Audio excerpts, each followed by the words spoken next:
to my tomato garden. Let's take a tour. Over here I have beautiful cosmos, pulling in the pollinators and adding a touch of beauty to the garden. The back row I have marigolds, and I like to grow these as kind of a wall to the back here. We live out in the country, we get rabbits and deer coming through, and I like to think that that helps kind of stop them coming through. This is a variety called Cracker Jack. It's a tall variety. It's actually a nice cutting variety for a marigold. And then I have some shorter varieties here. These are little French marigolds.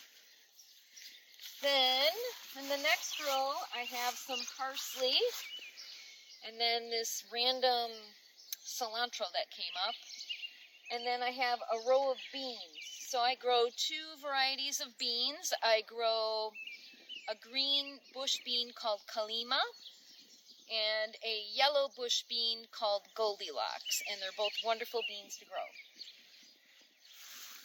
Next up, I have a row of tomatoes. These ones are San Marzano. These are one of my favorite tomatoes to grow, an excellent paste type tomato, and they produce very large tomatoes for a paste tomato, a lot bigger than aroma.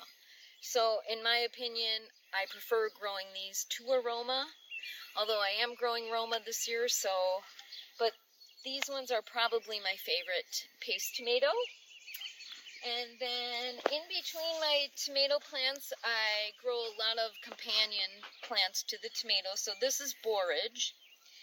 And borage is so important to grow with your tomatoes. It helps keep away the tomato hornworm. I can make a video about that another time. It's frightening. And it also adds nutrients to the soil.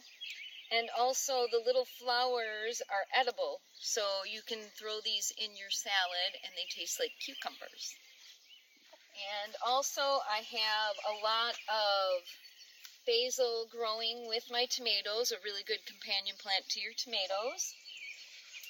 Then I have more parsley and I have some zinnia. And here are some more of my San Marzanos. I'm growing a total of 80 tomato plants this year, and then I have 30 pepper plants in this garden as well. And this right here is a zinnia. It's new to me. It's a variety called agave, and it's considered a double quill, so she's really pretty to me. She's new to me, so. Anyways, this is probably my largest tomato plant in the garden. Today is July 19th. I normally don't start harvesting tomatoes until like the first week of August. I grow all of my tomatoes from seed. However, this year I did have some problems, so I think only about 70% of what's in here is from seed. I did have to buy some little tomato starts. And if you're growing 80 tomato plants, you're way better off growing them from seed. I mean, it's surprising at how much they are, but anyways, I mean, these are starting the fruit out here. You can see the little fruits growing.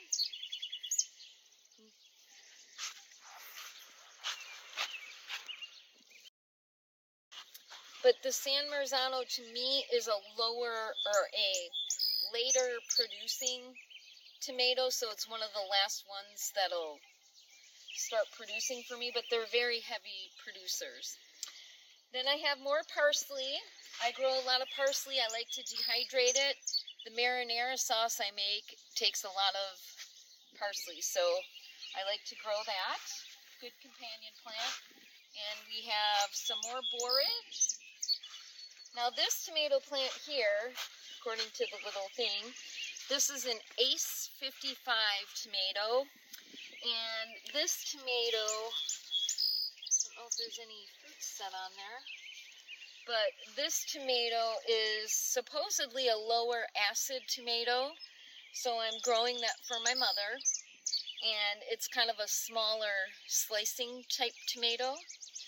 So, and then next to that, I have my amaranth, and this is a variety called Red Spike.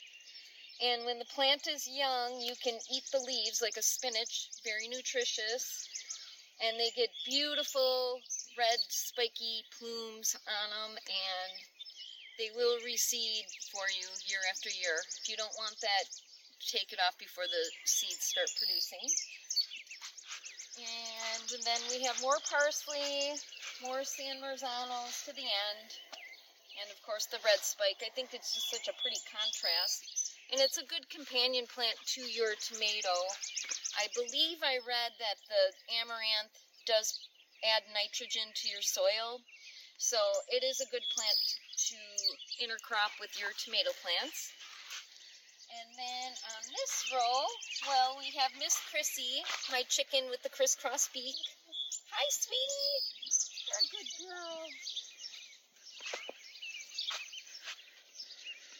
Okay, so this variety over here, these are Romas, which I don't normally grow, but like I said, I did have a problem with seed starting, so I did have to buy some plants, and I did buy the Romas. So we have Romas, and I grow mostly paste-type tomatoes because I like to make a lot of sauce. So I don't ever buy spaghetti sauce, I don't buy pizza sauce, I don't buy tomato paste, tomato soup, like all of that stuff. That's what I like to do with my tomatoes. Although we do like to have a fresh BLT and tomatoes cut up in salads. And then I have a lot of basil. I got a deadhead this. It's starting to flower. And then these are all Romas. I got borage. A lot of borage because I got to keep out that tomato hornworm.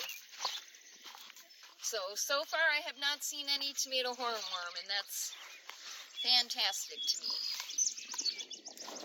Then in this row I have, of course, borage, more borage. The borage, I have to say, is one of the plants that brings in a ton of pollinators, so it's really, really good to have. Now these tomatoes on this row, I believe these are Bonnie Best. And it's kind of like a little slicing tomato. So, what are you doing, Chrissy? I like growing them on the panels, and, you know, when I walk by, I give it a little tap, and I figure that it kind of pollinates the flowers that aren't pollinated. And then in this row, I believe there's more Bonnie Best down this whole aisle. And then I have, on the very end, I have some big beefsteak slicing tomatoes for sandwiches. Of course, we got more borage over here. And you can see our friendly little bee coming by. And there's a beautiful little bumblebee. This row right here is Amish paste.